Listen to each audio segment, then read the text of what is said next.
I welcome all of to Career Buddy. तो guys आज हम बात करने वाले हैं एक बहुत इंपॉर्टेंट टॉपिक के बारे में, हाउ टू स्कोर 90 प्लस और 95 plus in physics board exam.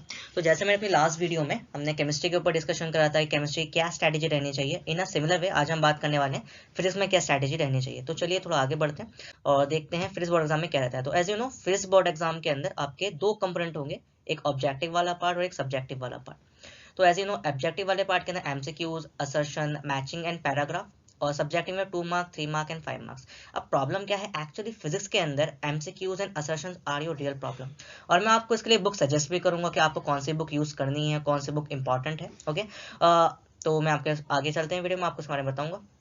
Next we have subjective वाला पार्ट। सो इसके अंदर 2 मार्क्स एंड 3 मार्क्स क्वेश्चन है, जो आपने अपने प्रीबोर्ड में भी देख रखे हैं। Mostly derivations, numericals and some questions यहाँ से आते हैं। तो अगर हम इंपॉर्टेंट पॉइंट्स की बात करें फिजिक्स के अंदर, जो यूजुअली सबको परेशान करते हैं, एक तो डेरिवेशन, ठीक है, तो ये तो आप कर लेंगे, इजी होता है, मतलब आपने इस नोट से पढ़ेंगे उस हिसाब से हो जाएगा।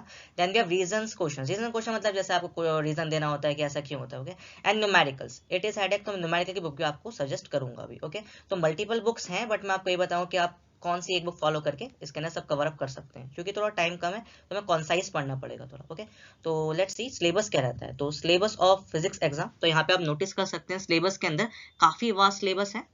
And as you know physics काफ़ी वास्ट है और टॉपिक भी अच्छे खासे डिफिकल्ट है, बट डोंट वरी हम इनको कवर कर लेंगे, क्योंकि हर एक टॉपिक का अपने एक वेटेज है। तो यहाँ पे देखिए first we have unit 1 electrostatics. इसके अंदर इलेक्ट्रिक चार्ज एंड फील्ड है, इलेक्ट्रोस्टैटिक पोटेंशियल है। ओके तो इलेक्ट्रिक चार्ज वाले चैप्टर में से मोस्टली आपका कूलम्ब फोर्सेस के ऊपर क्वेश्चन बन जाता है, एंड डेरिवेशन में जाता है डाइपोल एंड शॉर्ट डाइपोल का। ओके शॉर्ट डाइपोल नहीं, डाइपोल का, ठीक है, एक्सेल और इक्वेटोरियल पे।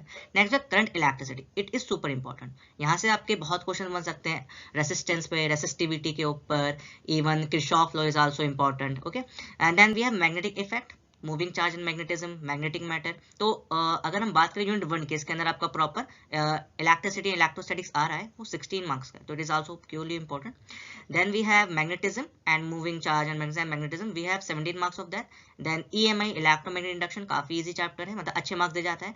AC current is also a good chapter. Okay then we have EM waves, electromagnetic waves, ठीक है, छोटा चैप्टर है, ज्यादा डिफिकल्ट नहीं है, मुश्किल से एक ही क्वेश्चन आता है, आई गेस वेव की डायरेक्शन के ऊपर आ सकता है, या फिर आपसे पूछ सकता है एम्पेयर करंट लो, एम्पेयर, हाँ एम्पेयर करंट लो। Okay next we have optics.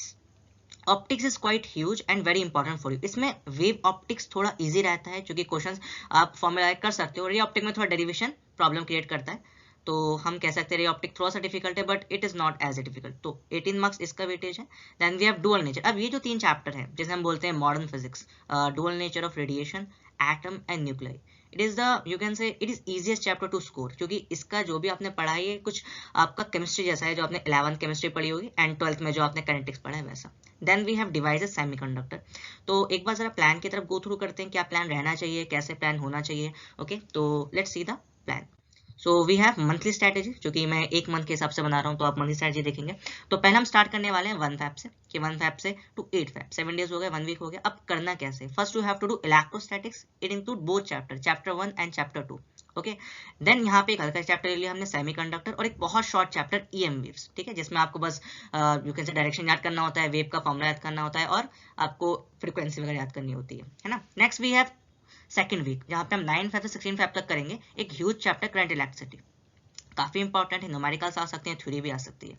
Then we have atom and nuclear, atom and nuclear, छोटा चैप्टर ज्यादा डिफिकल्ट नहीं है। Then we have wave optics. तो मैंने इस वीक में 3 चैप्टर डाले हैं, थोड़ा सा आई नो इसमें वीक में थोड़ा भारी हो गया है, बट इट इज इंपॉर्टेंट, क्योंकि ये चैप्टर अगर इस वीक में कवर हो जाते हैं तो आपका बात का रास्ता थोड़ा आसान रहेगा।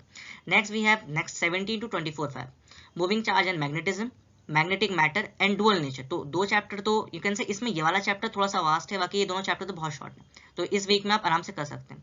और जैसे मान लीजिए आपको इस वीक में वेव ऑप्टिक कवर नहीं हो पाया, तो आप इसको इस वाले 17 फैब टू 24 फैब वाले पॉइंट में डाल के कवर कर सकते हैं, ठीक है। Next we have 25 Feb to 28 Feb, तो 2 चैप्टर है, एक ईएमआई इलेक्ट्रोमैग्नेटिक इंडक्शन और एक एसी करंट, दोनों साथ में ही पढ़े जाते हैं मेनली, तो ये आप कर सकते हैं। देन 1 मार्च टू 5 मार्च हमने रे ऑप्टिक डाली है। अब देखिए 5 दिन है, तो इसमें 2 दिन आप रे ऑप्टिक को देंगे, बाकी 3 दिन आप रिवीजन करेंगे, तभी आपने ऊपर पढ़ा है। तो एक बहुत सिंपल सा प्लान है, क्लियर कट प्लान है, ज़्यादा डिफिकल्ट नहीं है, फॉलो हो सकता है, बस थोड़ा सा डिटर्मिनेशन चाहिए।